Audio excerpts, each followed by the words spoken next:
Today we are going to check out the graph editor in Maya. This is for beginners. Let's create a scene and 10 frame it goes up and 10 frame it comes back,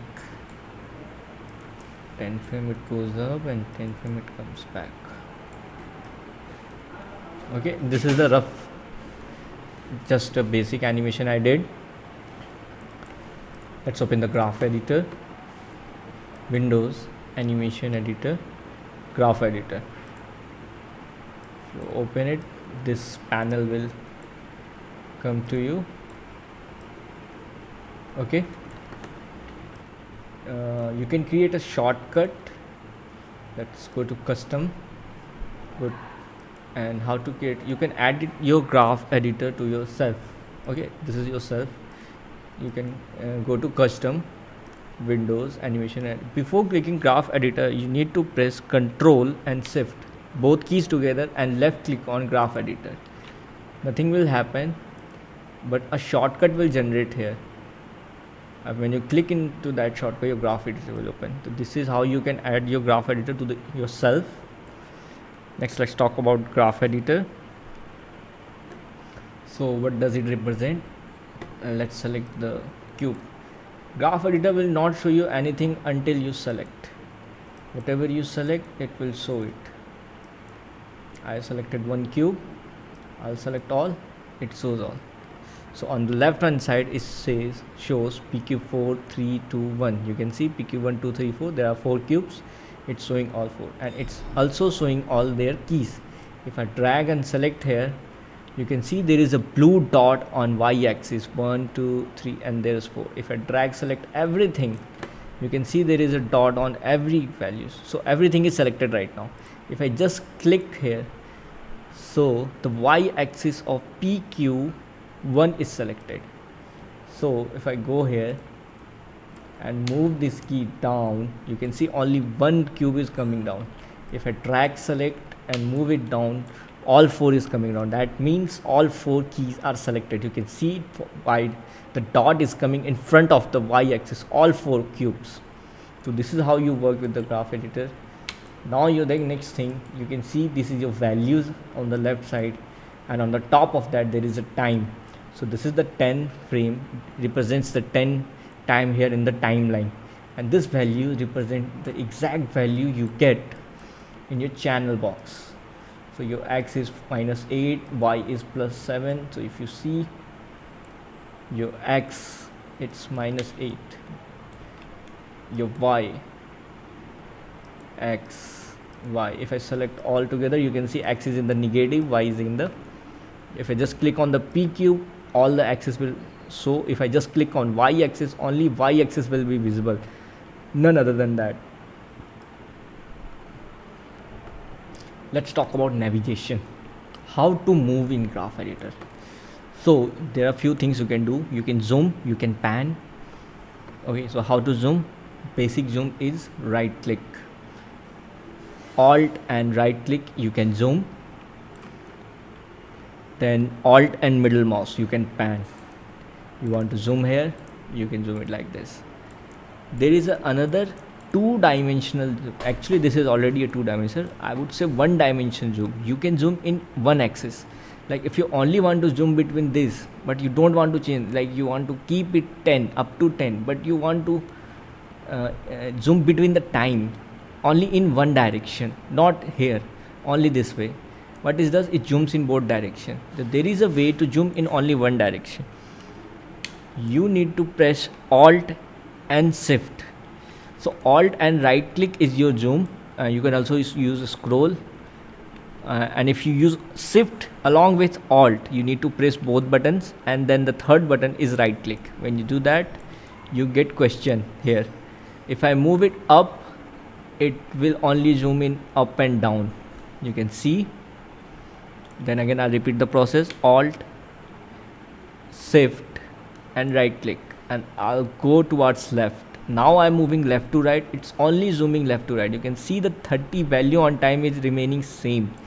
So I want to keep it 10 and I want to keep only 1. So you can adjust your time according to your workspace, like how much you are working. Let's move to the next topic. So what's happening now? Let's see.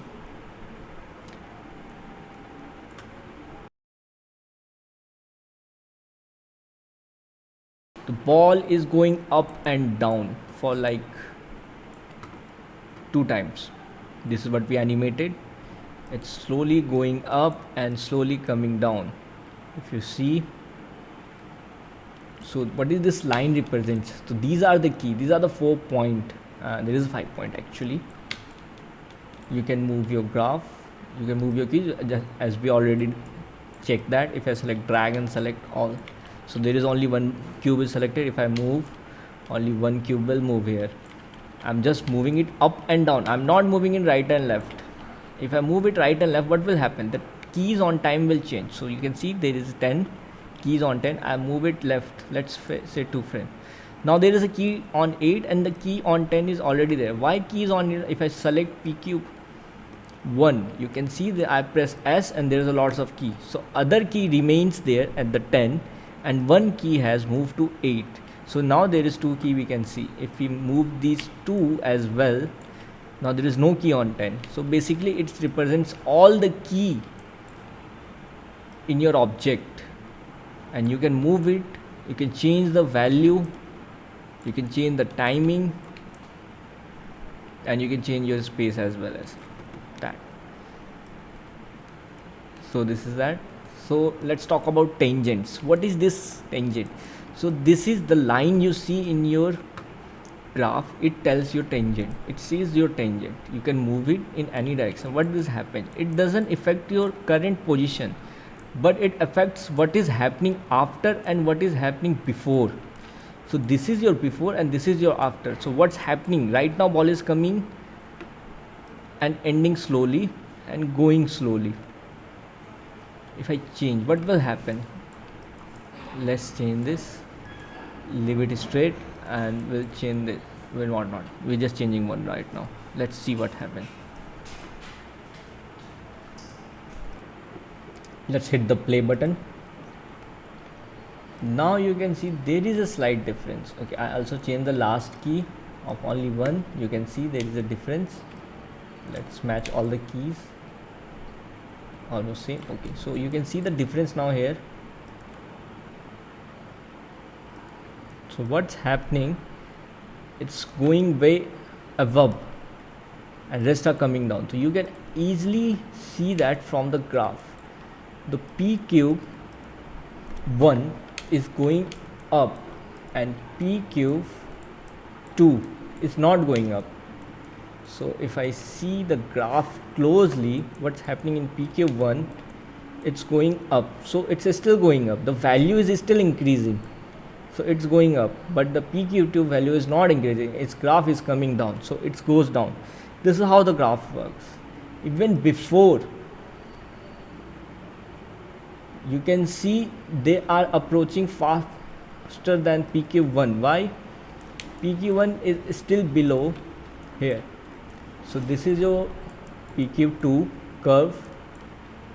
Let me select.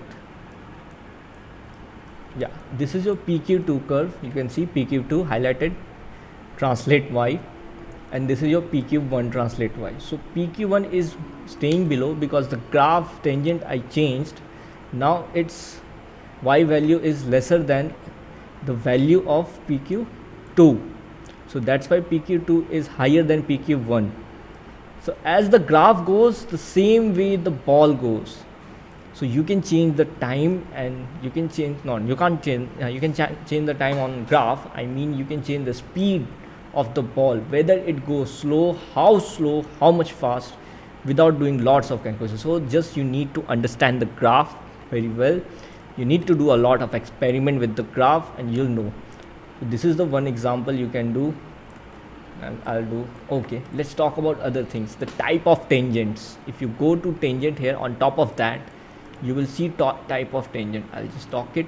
The first option is auto. This is where your auto is. We're going to next talk about spline. Not in spline. We're going to talk about auto, linear, and flat. these three type of tangent, and after that we're going to break and unify tangents. Let's get into that. First is auto. So we just messed it up. We did something with the PQ1. This is not what I animated, but it is still going up. So there is an option, if you just messed it up like this and you did some weird thing and you don't know how to fix it, like it's keep on going but you can't get it right. So there is an option called auto. So the keys you have selected, it affect only those keys. If I click on auto, you see A is highlighted. Now the selected key has changed to auto. If I do this here again, it won't affect the other keys. So as long as I'm not selecting that, so I select the line here, drag and select the line, all the keys in this line has been selected. So if I click auto, it create an auto tangent for everyone. It creates the best tangent, possible tangent for that key into that point. So let's check the next. We'll leave it auto. Next, check the next. Now we check linear. This is linear. What does linear do? It make your tangents straight between 2 points. Let's check it out. Yes. So what's happening? Let's check the animation now. So it's keeping same the speed. The speed is constant throughout the time. It's traveling the same amount of distance in between every point. The angle is always same, and it's like creating a hit. So whenever you need to create a hit, you can do that. Rest out properly, slowing down, but this is not. Let's check the third. Do we had third? Yeah, the flat. Then again next is flat. I click on flat. So flat and auto is almost same. So what's the difference between flat and auto? I'll add a key. Let's say I'll add a key on 15. It's going down. So you can see it's taking a nice curve here. Okay, let's play it.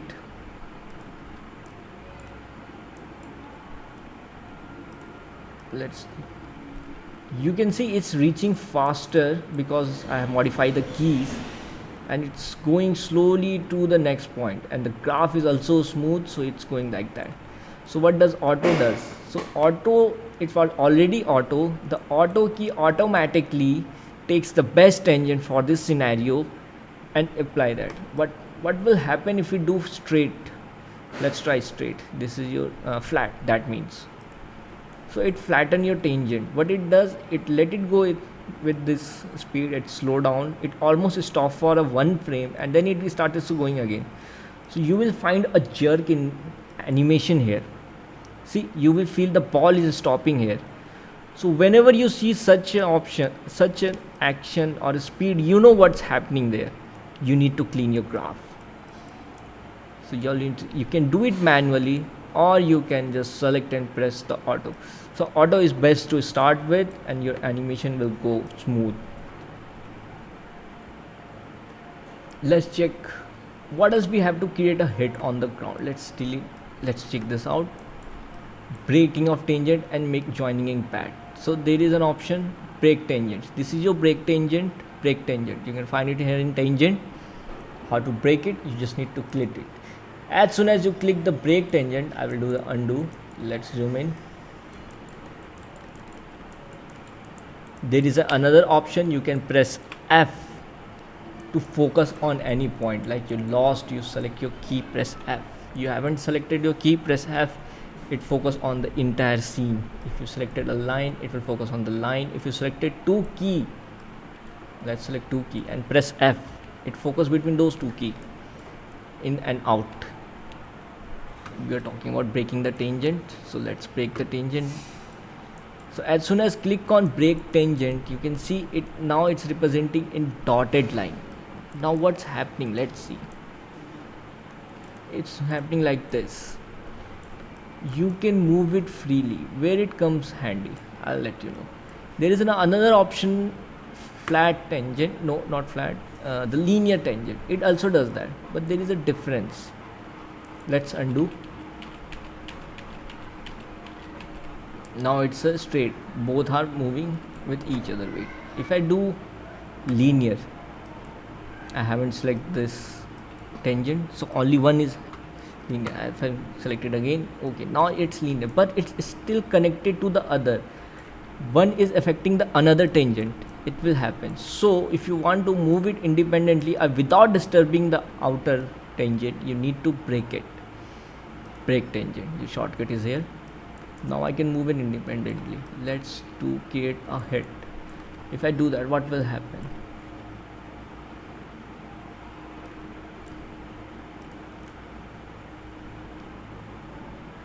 You can see there is a nice hit in this ball. The ball is like, it's not a ball, it's a cube. The cube is bouncing really nice.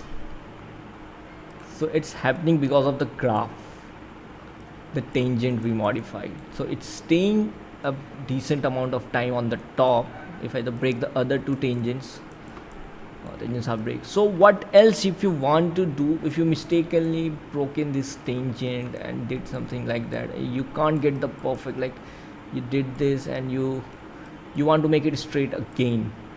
Okay, let's do this. If I do this, you know, the flat tangent or the auto tangent, but still you can't modify it, it still stays broken. You need to make it straight again, combine again. So just in the next option after the break tangents, there is unify tangent. You can unify your tangent right away. Select the tangent and just unify. Okay, another thing you need to pay attention, you don't want to unify your tangent in the weird positions. Like if it is like this and you unify and you want to make it straight, it's not gonna happen. You will end up like this. So you need to make it first either auto or flat, then you go. Okay, after you already have unified, so it works well. So this is for the type of tangents you really need to know. Next is view type. So you can see here it tells you the exact time and there are some different animation. Okay, let's delete this animation. Now 4 are in the same animation. I want to see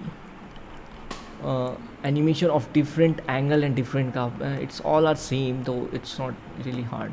But sometimes, like if I add a rotation here, let's see, I key at first and I'll go at the last frame and I'll add a rotation. So you can't see any key right now. Okay, I've selected rotate Z, that's why. So you can see now, you can't see the value in y-axis and your rotation Z is way far from your y.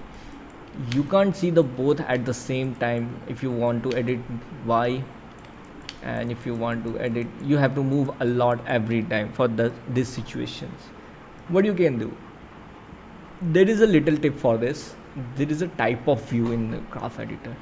You might end up changing this because the shortcut is just 1, 2 and 3. You have to press these keys, so you might end up changing your shortcuts. There are 3 types of view: absolute view, stacked view, normalized view. Make sure guys, you need to, in the beginning you need to stay with the absolute view, so you know where is your 0. When it's 0, it's in the line, it's going to be here, initial position. So let's check out the other views. Stacked view, what it does, it stacked all the tangents. Let's say, although their values are same, but it stacked every keys one after another. It doesn't represent your space anymore, it doesn't tells the space. You can also see the value doesn't matter here, it only tells you the curve, the amount of motion. It compresses all the motion into just 2 points. So it just, in different situation you can use this. This is not for now. And then there is 3 normalized view. This is also handy. So you remember your Z rotation was in negative -500. It was way far. Now it's just overlapping from the y-axis. So if you can edit both of them at the same time. It comes handy in some part like rotation and movement of the ball. It really helps. Okay guys, that's it for today for the graph editor. We will meet again with more tutorials. Thanks for joining.